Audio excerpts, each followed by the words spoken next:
Thanks for watching News 12 on your side. Happy holidays, Parker's Kitchen. Sending a world of good wishes to our invaluable team members. Thank you for making Parker's the best place to work and shop.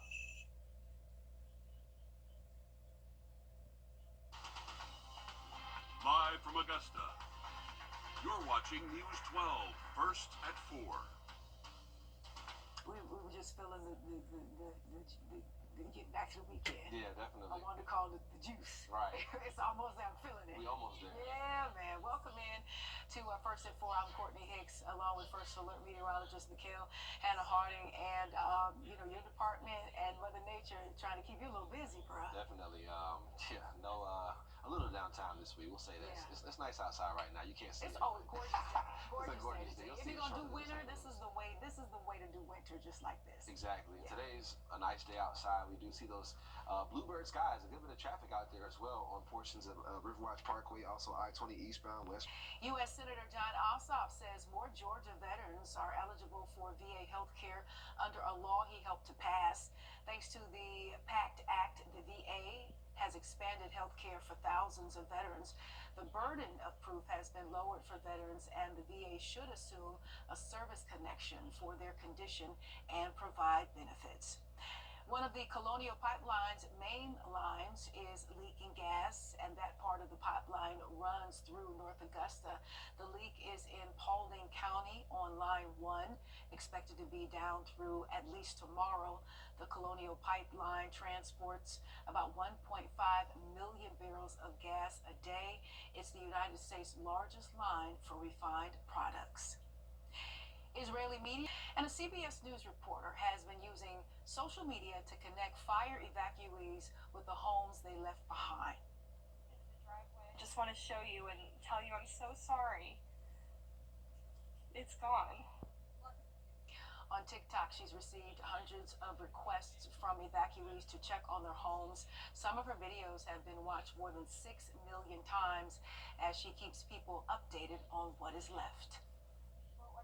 This was never about likes, it was never about views, it was about connecting with one homeowner at a time and just doing something simple, to help them. It's heartbreaking to be the person, I know I'm about to change this person's life with this news, and it's devastating, but they so badly wanted these answers.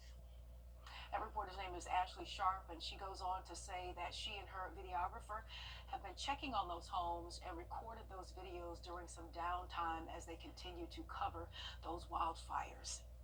And we get the latest on the California fires as they continue to rage, but questions also continue around the response. That and more when First at 4 continues. But first, let's toss it on over to Mikhail. Well, we'll see temperatures staying close to average through this weekend, but we do see some changes, especially Saturday, looking like some rainfall pushes through, and then we're breezier by Sunday. We'll talk about it coming up. Time and temp, brought to you by your First Alert weather team. This is not you. It's not the outlook, so still a lot of uncertainty, low confidence in the forecast next week, but temperatures definitely going to be cold. Thanks, Mikhail. A beautiful Friday. As soon as we can get through this Thursday, we appreciate you.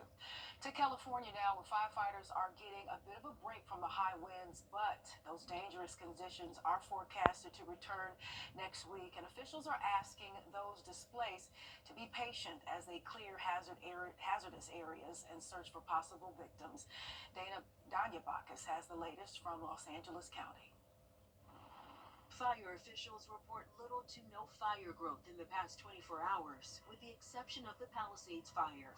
Crews are taking advantage of weakening winds to gain ground on the flames and replenish their ranks. Today, we are focused on efforts to reset department staffing, to ensure our personnel get the much needed and overdue rest and recovery they require. Why do I do this? I don't know. A resident in Altadena returned to his block and found his house was the only one standing there after the Eaton fire. Everybody's house is gone. FEMA disaster recovery centers are helping affected residents who have until March 10th to apply for individual assistance. Please apply ASAP so you are in their system and you have that 18-month window to work with them to receive all of the benefits that you not only need in this time, but you deserve. California's governor issued an executive order Thursday to expedite new temporary housing. The The state is also cracking down on price gouging. Folks across the region are being preyed upon. The order also extends a ban on price gouging for hotel, motel, and rental housing in Los Angeles County. DOJ has opened multiple active investigations into price gouging reports, and we will prosecute any crimes we find. Members of the military are helping with security. Officials also say they're still, quote, holding some areas where they believe search teams may recover deceased victims. Danya Backus, CBS News, Los Angeles. Cryptocurrency transactions will be reported to the IRS on your next tax return for the first time.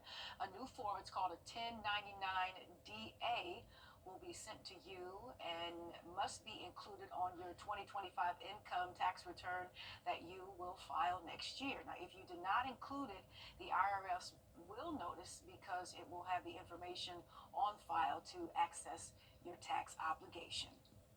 And for only the second time since Martin Luther King Jr. Day was established back in 1983, Inauguration Day is happening on the same day. Guests are expected. States, so be sure to keep it here for updates through the weekend.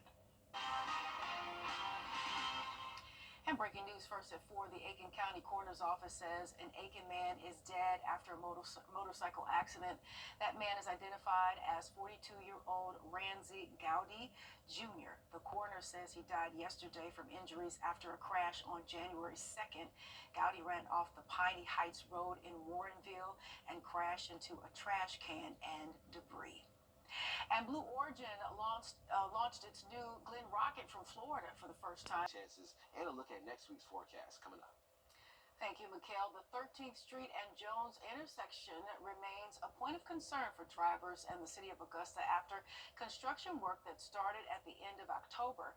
Drivers are seeing issues including bricks in the middle of the road and sidewalk issues. This is our Sky 12 drone video from earlier today. As you can see, crews working at that intersection. Your Kennedy Payne will be live at 5 as she looks into these issues.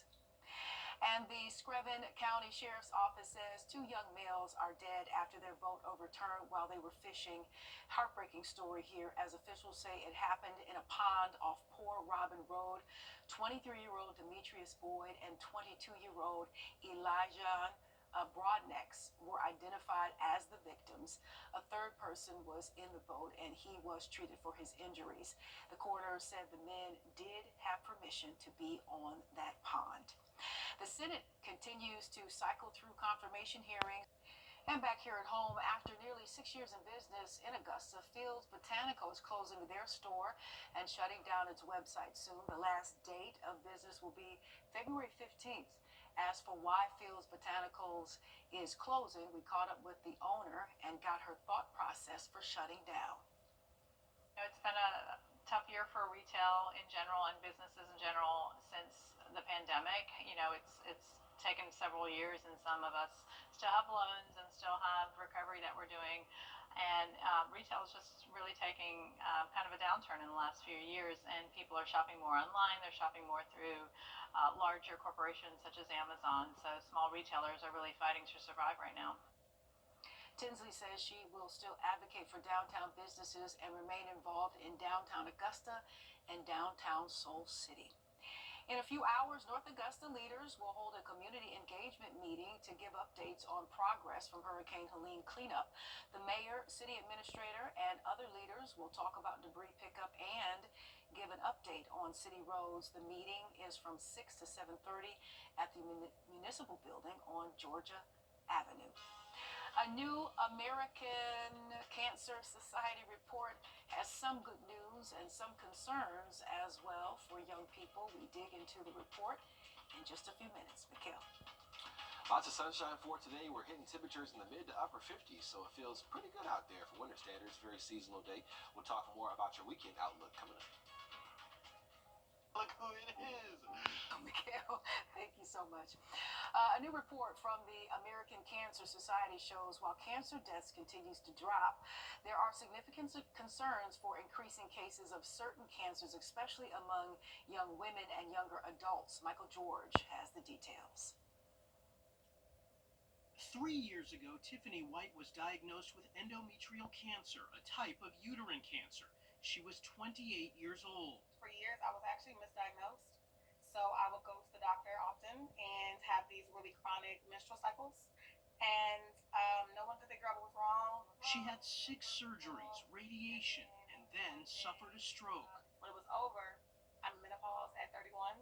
So a lot of the things that like other people my age are experiencing, I can't experience, can't carry children, and so emotionally it has been a roller coaster. While overall death rates for all cancers are declining thanks to early detection and treatment advances, the American Cancer Society says progress is being threatened by increases in several cancers, including uterine cancer, especially among women and younger adults. Really striking in this report is an increase in the number of women being diagnosed with cancer in the 50 to 64 age. It's particularly striking in younger women.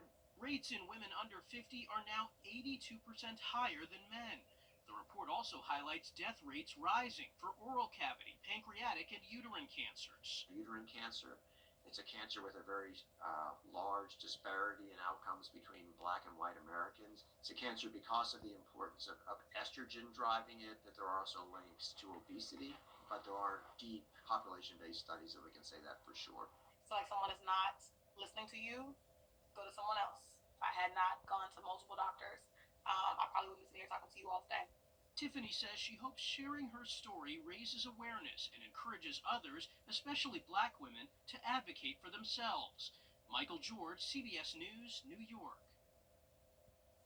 And as you heard in that piece, the report also shows black Americans are twice as likely to die of prostate, stomach, and uterine cancers compared to white Americans, and 50% are more likely to die from cervical cancer, which is a cancer that can be detected early and prevented with vaccination.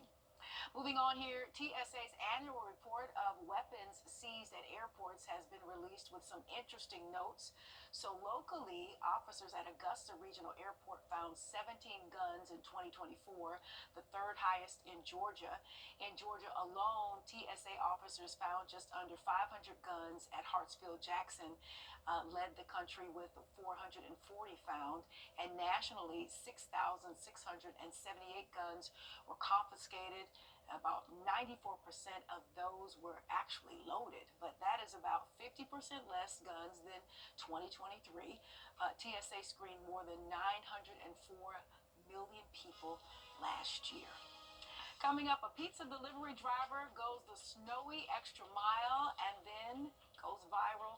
And a clever dispatcher takes a call for help disguised as a call for pizza.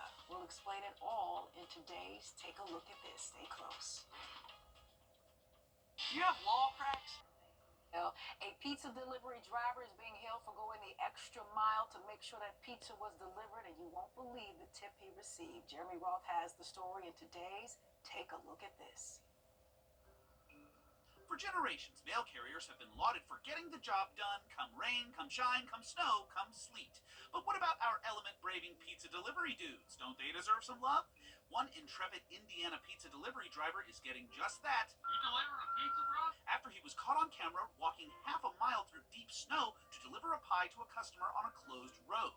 Certainly his ample determination was rewarded amply, right? You get a good tip?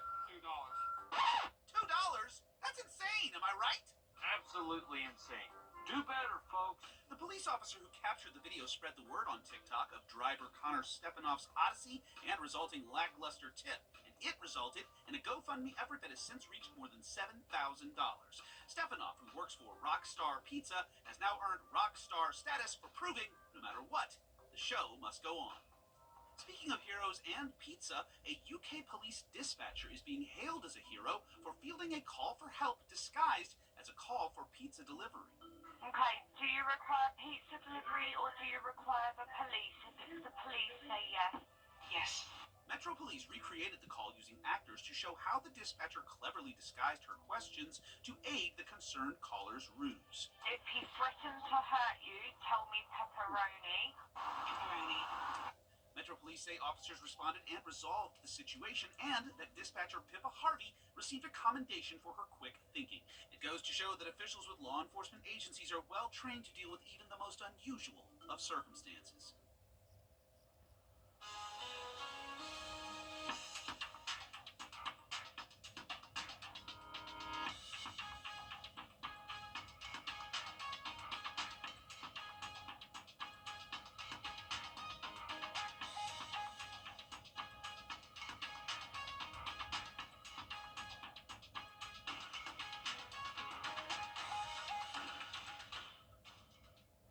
First Alert Radio. And how AbbVie could help you save on Ubrelvy. This is JTV. This is JTV. And this is JTV. Shop JTV Jewelry Television and JTV.com for amazing jewelry looks at unbelievable prices. Every style, every color, everything you love about jewelry. This is JTV.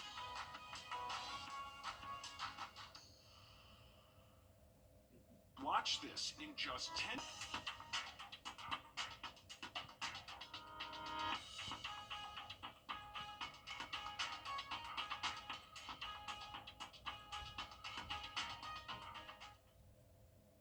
Mikhail, Progresso Soup has released chicken noodle soup flavored cough drops, calling it soup you can suck on. The hard candy taste similar to Progresso They need soup. to change that ASAP. It's available this month on the Progresso website, and the drops they come in that container that you see, but you also get an actual can of Progresso soup. Man, I didn't know what you were going to say. I was like, I knew it was going to be something wild, like Listen chicken noodle here. soup flavor ice cream or something, but a cough drop, that was Yeah. unexpected. I can't lie. Well, it is cold and flu season. I can't and say all I think these it's a cold bad idea temperatures. either. I mean, when you're sick, I'm just typically wondering you get what soup it in a tastes sandwich. like. You know, That's the real question, is it right? savory? Is it? It gotta be, because chicken Well, noodle maybe soup not is even. a Not soup. even. You know, I might have misread that. It says here, down below, it says candy. So is it gonna be on the sweeter side, like a sweet and sour chicken noodle soup? Well, help me out here. I'm not sure. I don't think they'll be getting any money from me for that. But good luck, Progresso. And your Oh, regular never say soups never. are great, so just try to market those a little bit better. Outside for today, though, we have bluebird skies. It's windy, but those winds should be calming down as we head towards your Friday. Lots of sunshine ahead for tomorrow. Temperatures stay near average through about Sunday, honestly. Looking at rain Saturday, Sunday, a big cool down Monday. A question mark on winter weather chances for next week. All right, thank you so much. Live at 5 is up next. Meredith and Riley gonna take it from here. Have a good one. Stay safe and stay warm. We'll talk with you sometime soon. It's the coldest time of year in the CSRA. To stay up to date on anything winter weather to severe weather, download our First Alert weather app to get the most accurate forecast in our area. When it's time for a new